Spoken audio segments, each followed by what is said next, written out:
kegiatan pondok ataupun kegiatan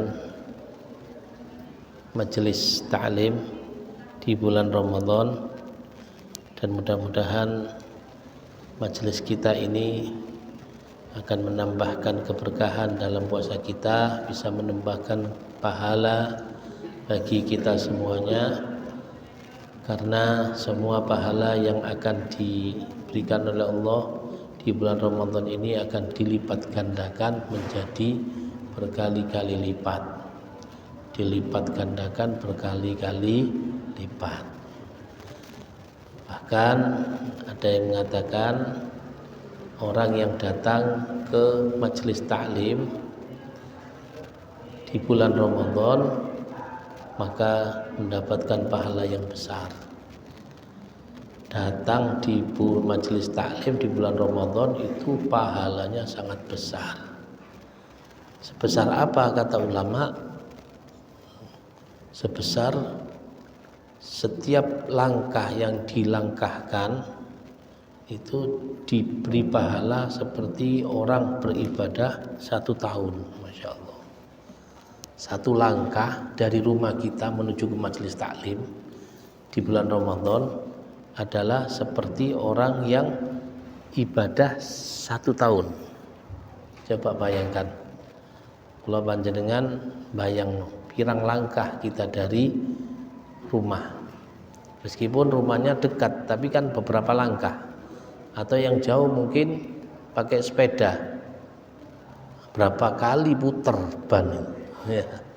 Setiap kali muter ban dihitung ibadah 1 tahun. Setiap kali muter ban dihitung ibadah 1 tahun. Berapa kali muter ban itu? Maka beruntung orang-orang yang ketika di bulan Ramadan bisa diberi kesempatan oleh Allah untuk hadir di majelis taklim, bisa hadir di majelis taklim, ya. Karena dengan majelis taklim itu orang akan menjadi tahu, yang asalnya tidak tahu menjadi tahu, atau yang sudah tahu menjadi yakin, atau yang mungkin dia merasa dia keliru menjadi benar. Itulah manfaat majelis taklim. Mungkin hati yang asalnya kurang bersih, mungkin berkat majelis taklim bisa jadi bersih. Artinya manfaatnya besar sekali, ya. Makanya jangan sampai kula panjenengan absen dari majelis taklim, ya, dari majelis-majelis ilmu. Karena majelis ilmu itu bukan ilmu sembarang ilmu. Ilmu yang disampaikan di majelis taklim itu adalah sumbernya dari dua sumber yang sangat besar. Sumber apa itu? Al-Quranul Karim dan hadis Rasul Sallallahu Alaihi Wasallam. Dan itu kita memaknai sendiri tidak bisa. Kalau sudah menerjemahkan dari terjemahnya kita mungkin bisa, tapi kalau memaknai sendiri maksudnya apa kita belum bisa. Nah, terus ya apa? Ya kita mengikuti ulama yang bisa, ulama yang pandai, ulama yang mengerti, sehingga kita pun bisa mengerti seperti mereka mengerti. Kalau mereka sudah mengerti dan mereka dapat pahala, kita pun ikut seperti itu, maka untung kita. Ya, itulah yang dimaksudkan oleh baginda Nabi Muhammad SAW. Ini taraktu fikum ma in tamassaktum bihima lan tadillu ba'di abada. Kata Rasul sallallahu alaihi wasallam, aku ini, kata Rasulullah, tidak selamanya di bumi. Rasulullah tidak hidup lama di bumi, hanya 63 tahun. Tapi kata Rasulullah, jangan khawatir, aku meskipun meninggal tapi aku tinggalkan 2 hal. 2 hal ini kalau kalian mau berpegang teguh dengannya, mau berpegang teguh, menggigit erat-erat dengan 2 hal itu, tidak akan tersesat kalian selama-lamanya. Tidak akan kalian menjadi sengsara. Tidak akan kalian menjadi terhina. Tidak akan kalian menjadi orang yang kebingungan. Kata Rasulullah, janji Rasulullah sallallahu alaihi wasallam. Janji Rasulullah pasti benarnya. Apa janji Rasulullah itu? Kalau kita mau berpegang dengan dua hal, apa itu? Satu, Al-Quran, Kitabullah. Kita berpegang, ya apa caranya berpegang? Apa dicekeli Quran nih? Nah digowo, dirangkul, didekep gitu. Ya bukan gitu. Maksudnya Quran itu ya kita cintai. Kita cintai dulu Quran. Terus kalau orang cinta Quran pasti dia akan baca Quran. Kalau orang cinta Quran pasti berusaha memahami isi Al-Quran. Kalau dia cinta Quran pasti dia ingin menjadi orang yang mengamalkan isinya Al-Quran. Karena isinya Al-Quran itu petunjuk, hudan lil muttaqin, petunjuk bagi orang yang bertakwa. Makanya Quran itu tidak boleh lepas dari seorang mukmin. Jangankan lepas, jauh saja tidak boleh. Kita tidak boleh jauh dari Quran. Semakin kita dekat dengan Quran, semakin kita mendapat kebahagiaan. Seberapa besar kebahagiaan yang kita inginkan, seberapa besar kegembiraan yang kita ingin dapatkan, yaitu sebesar kita mendekat dengan Quran. Semakin kita dekat dengan Quran, semakin besar kebahagiaan yang kita dapatkan. Ingin bahagia, ingin gembira, ingin sukses, ayo dekat dengan Quran. Jangan tinggalkan Quran.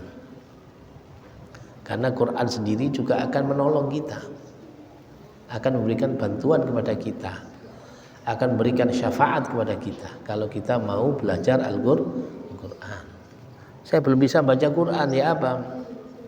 Masih ada kesempatan untuk bisa belajar Quran.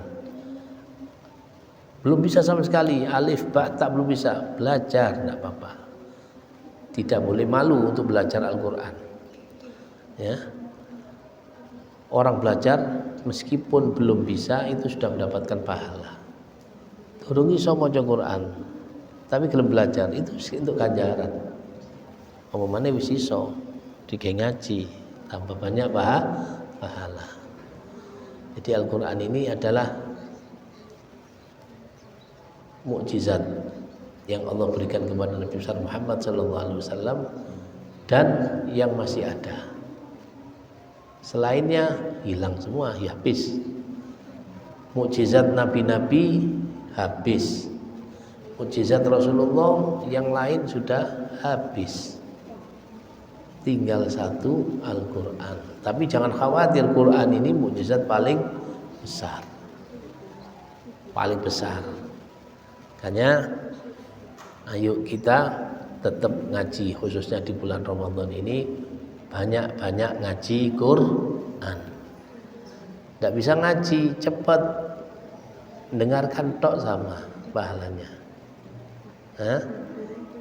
Makanya dianjurkan kalau ada Al-Quran dibaca, kita dengarkan. Wa idza quri'a 'alaihimul Qur'an ya ayyuhalladzina amanu idza quri'a 'alaikumul Qur'anu fastami'u lahu wa ansitu la'allakum turhamun. Wahai orang beriman, kalau dibacakan Quran kepada kalian, ya, dibacakan Quran, dengarkan, diam, dengarkan, ansitu itu artinya fastami'u lahu, dengarkannya Al-Quran, wa ansitu, dan diam. Karena orang kalau ngomong ya tidak bisa dengar, ngomong sambil dengar tidak mungkin. Kalau ingin konsentrasi, diam, dengar, baru bisa. La'allakum turhamun, mudah-mudahan kalian bisa mendapatkan rahmatnya Allah. Kita baca tidak bisa, tapi nyimak bisa, mendengar bisa, ya dengar saja, supaya kita dapat rahmatnya Allah. Intinya Al-Quran itulah adalah pedoman yang ditinggalkan oleh Nabi Muhammad SAW. Kalau kita berpegang dengan Quran, kita tidak akan tersesat selama-lamanya. Dan yang kedua, kitabullah wa sunnati, yaitu sunnahku, hadisku, perilakuku. Sunnah itu bukan hanya ucapannya Rasulullah Sallallahu Alaihi Wasallam saja, bukan. Yang namanya hadis itu bukan kata-kata Rasulullah, dawuh-dawuh Kanjeng Nabi tok, bukan. Perilaku pun juga dikatakan sunnah. Perilaku juga dikatakan sunnah. Ketetapan persetujuan Rasulullah juga dikatakan sunnah. Nah, kalau hidup kita selalu terpantau atau sesuai dengan Al-Quran dan Sunnah, wah, kita menjadi orang yang paling bahagia, orang yang paling merasakan kenikmatan yang besar, ya. Dalam riwayat yang lain, kitabullah wa itrati ahli baiti, ada riwayat itu, bukan kitabullah sunnati saja, kitabullah dan sunnahku tidak, ada kitabullah wa itrati ahli baiti. Apa itrati? Itrati itu adalah keluargaku, keturunanku. Kata Rasulullah, tak tinggal nongon ya, Quran ambil turunanku ini. Dalam yang lain, Quran hadisku. Loh, apa beda? Sebetulnya sama. Sebetulnya sama. Bahkan riwayat yang paling kuat itu adalah kitabku, kitab Allah, dan keturunanku. Keturunannya Rasulullah tidak perlu disangsikan. Apalagi keturunannya Rasulullah Sallallahu Alaihi Wasallam yang namanya Sayyidina Hasan, Sayyidina Husain, itu imam itu tidak perlu disangsikan. Imamnya siapa? Syababu ahlil jannah, imam sayyidu syababi ahlil jannah, dijuluki oleh Rasulullah Sallallahu Alaihi Wasallam. Sayyidina Hasan, Sayyidina Husain ini pemimpin pemuda ahlil jannah, pemimpin pemuda ahli surga. Sayyidina Hasan, Sayyidina Husain. Makanya kita harus cinta kepada keluarga Rasulullah. Mau tidak mau, orang itu beriman itu tanpa cinta tidak bisa sah imannya. Pokok iman gak usah cinta, ya tidak bisa. Sampai ada yang menganalogkan, tahu analogkan, mengkiaskan, menyamakan begini. Kanjeng Nabi itu seperti tukang pos. Tukang pos itu ngasih berita, ngasih surat. Ya, setelah suratnya diterima, ada apa tukang posnya dicium-cium? Iya, iku lek surat. Iki agama. Ya, Rasulullah bawa risalah. Kita tidak mau mencintai Rasulullah, ajaran itu tersesat kita. Jadi orang yang tersesat. Makanya kita harus, kenapa? Karena Rasulullah itu orang yang dipercaya oleh Allah, bukan menyampaikan saja. Kayak contoh bisa. Rasulullah bukan hanya menyampaikan dengan perbuatan, dengan kata-katanya, tapi juga beri contoh. Makanya orang yang hanya mengambil risalah Rasulullah tanpa cinta tidak bisa beragama seperti itu, tidak akan, rasanya itu lek koyo makanan itu rasane ambiar. Tahu ambiar? Sepo. Gak sedep. Iya, anyep. Jar wong anyep. Iki agama koyo ngene anyep. Mahabbah, kecintaan itu ibaratnya seperti energi. Saat ini ada orang energi listrik. Ono wong di omah. Orang punya rumah besar. Gedung tinggi. Tingkat 4, lift. Ya, ono lift, ono eskalator. Lengkap dengan AC, lengkap dengan mesin cuci, lengkap dengan ovennya, magic chairnya, kulkas 8 pintu seumpama ya, mobil listrik, sepeda listrik, wakeh, semuanya lengkap. Tidak ada satu apa listriknya gak melbu, gak ada setrume, nganggur kabeh. Nah, seperti itu orang beribadah, beragama. Gak anu mahabbah, ya muspro, ya, tidak ada manfaatnya. Orang beragama itu harus ada mahabbah. Mahabbah kepada siapa? Kepada yang membawa agama, sama Kanjeng Nabi. Kanjeng Nabi itu harus kita raih kecintaannya.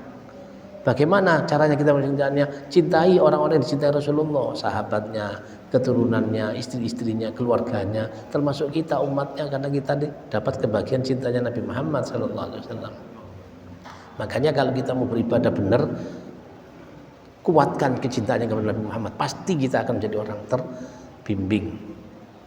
Pasti sudah jadi orang baik, pasti orang jadi orang baik.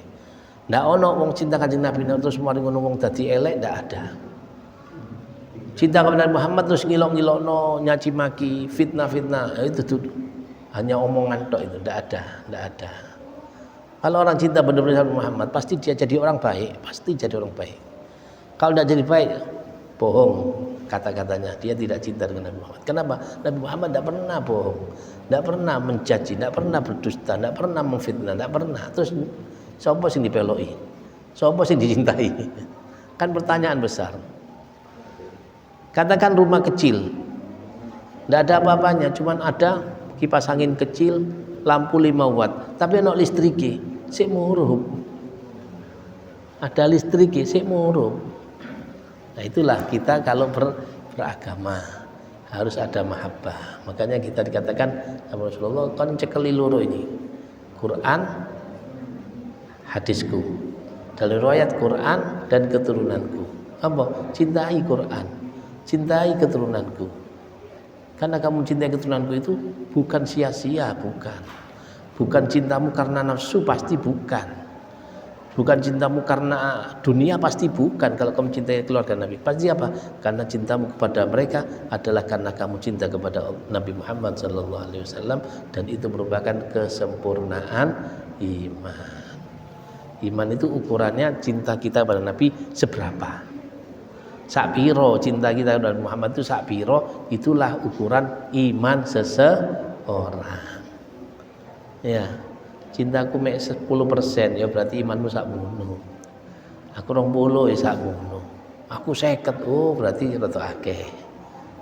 100% wali kon dadi. 1% dadi wali on cedhek Kanjeng Nabi, ya. Jadi pasti jadi orang baik. Nggih. Alhamdulillah pada hari ini kita semua bisa menjalankan syariat Nabi Muhammad SAW berupa puasa bulan Ramadan. Niatkan kita melakukan puasa ini karena cinta kepada Nabi Muhammad. Niatkan mencari kecintaannya Nabi Muhammad, dapat pahala. Kula ya Allah, kula poso niki dina niki dan insya Allah seterusnya sampai akhir, sampai tutup untuk mendapatkan kecintaan Nabi Muhammad. Oh, dapat pahala besar. Nggih, tambah iman tambah kuat. Nah, lek pancen ngono, lek kula panjenengan niat poso krana cinta kepada Nabi Muhammad, dilihat ya apa poso Nabi Muhammad. Apa lek poso iku nyiapno panganan sing akeh. Apa begitu Nabi Muhammad? Apa lek poso iku turu tok mulai isuk sampai sore. Apa kaya ngono Nabi Muhammad ya. Apa lek bengi ku jagongan tok. Apa kaya ngono Nabi Muhammad? Kan tidak seperti itu. Ya. Ana wong poso mari subuh turu sampai zuhur. Zuhur tangi, salat zuhur turu maneh sampai asar. Tuh jarine poso iku ibadah. Turune poso ibadah iya. Iku duduk nerangno fadilah turu tapi fadilah poso. Niate duduk nerangno keutamaane tidur tapi keutamaan puasa. Nek pancen turu tok ya ganti nae niate, aja nawaitu soma ghadin, nawaitu nauma ghadin. Nawaitu turu sesuk ya duduk poso sesuk. Lek turu tok nggih, lek turu tok nggih. Nah, makanya niat kita ini niat dalam puasa dan semuanya aktivitas kegiatan amaliyah kita niatkan untuk bisa dekat dengan Nabi Muhammad sallallahu alaihi wasallam, mencapai ridho Allah, dicintai Nabi Muhammad sallallahu alaihi wasallam. Karena kanjeng Nabi itu seneng lihat umatnya jadi baik, itu seneng. Kenapa? Berhasil. Ono umati nurut, seneng. Kongkon poso-poso, wah seneng. Lek gak gelem, wah iku kanjeng Nabi susah. Tapi bukan susah terus Kanjeng Nabi marah murka didongakno elek ndak. Kanjeng Nabi mboten ngoten. Ya napa didongakno ya Allah jangan sepuro niki ya Allah. Wong niku lho ya Allah, sing niku ya Allah, sing iki ya Allah, sing iki ya. Sing ditambah makmur iku sing tambah yudan niku ya Allah. Nggih. Niku dijalukno sepuro Kanjeng Nabi. Siji kali kula ya. Kula panjenengan iki. Dan niku adalah kenikmatan yang Allah berikan kepada kita dengan diutusnya Nabi Muhammad SAW menjadi pemimpin kita, nabi kita yang punya sifat rahmat yang begitu luas dan begitu besar. Okay. Para hadirin ingkang minulya, sakjane kula niki luar dari tema niki, tapi muga-muga manfaatnya. Muga-muga manfaat niki sakjane kula kepingin terangno tentang fikih. Khususnya fikih salat. Nggih fikih salat. Nggih.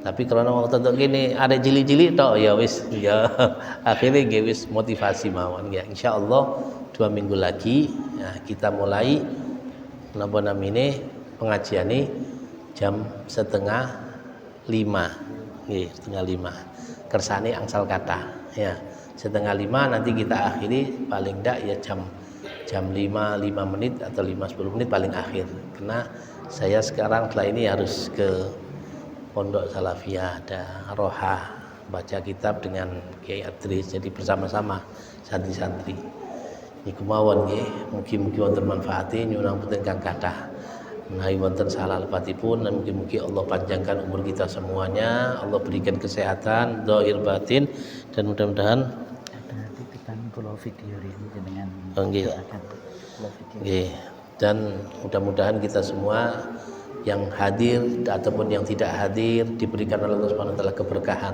tidak dihalangi dari rahmatnya Allah, tidak dihalangi dari berkahnya Allah dan mudah-mudahan khususnya kepada orang-orang yang telah memberikan infak ke masjid ini Bapak Juari, Ibu Supatmi, Ibu Nasya mudah-mudahan semuanya dipanjangkan umur oleh Allah Subhanahu wa taala, diberikan sehat walafiat zahir batin, diberikan oleh Allah kesenangan dalam hatinya, dimudahkan segala urusannya, semua urusan-urusan dunianya dengan diampuni, dengan dimudahkan urusan akhiratnya diampuni oleh Allah Subhanahu wa taala. Mudah-mudahan kita tidak keluar dari majelis ini kecuali Allah mengampuni dosa-dosa kita, kecuali Allah memberikan kepada kita hajat-hajat kita. Kemudian mudah-mudahan anak-anak kita, putra-putri kita yang masih sekolah atau yang sudah selesai sekolah, jadikan anak-anak yang soleh, solihah, menjadi anak-anak yang berbakti kepada Allah dan Rasulnya, anak-anak yang menjadi cahaya mata kedua orang tuanya, juga menjadi cahaya penyejuk mata bagi Nabi Muhammad Sallallahu Alaihi Wasallam. Dan mudah-mudahan kita semua tidak dijadikan Ramadan ini Ramadan yang terakhir, tapi menjadi Ramadan yang ada berikutnya dan jadikan Ramadan ini Ramadan yang paling berkah bagi kita, Ramadan yang paling baik bagi kita, Ramadan yang bisa kita mendapatkan rahmatnya, ampunannya dan juga semua pembebasan dari neraka. Dan mudah-mudahan kalau Allah memang memanggil kita, mudah-mudahan Allah jadikan akhir hidup kita adalah husnul khatimah ala hadin niyyah wa ala kulli niyyah salihah min khairatid dunya wal akhirah wa ala man wa aslafuna salih wa ila hadratin Nabi Muhammad sallallahu alaihi wasallam. Al-Fatihah. نستعين اهدنا الصراط المستقيم صراط الذين أنعمت عليهم غير المغضوب عليهم ولا الضالين. ربنا تقبل منا إنك أنت السميع العليم تب علينا يا مولانا إنك أنت التواب الرحيم صلى الله على سيدنا محمد وعلى آله وصحبه وسلم الحمد لله رب العالمين. يا ربنا اعترفنا بأننا اقترفنا أننا أسرفنا على لظى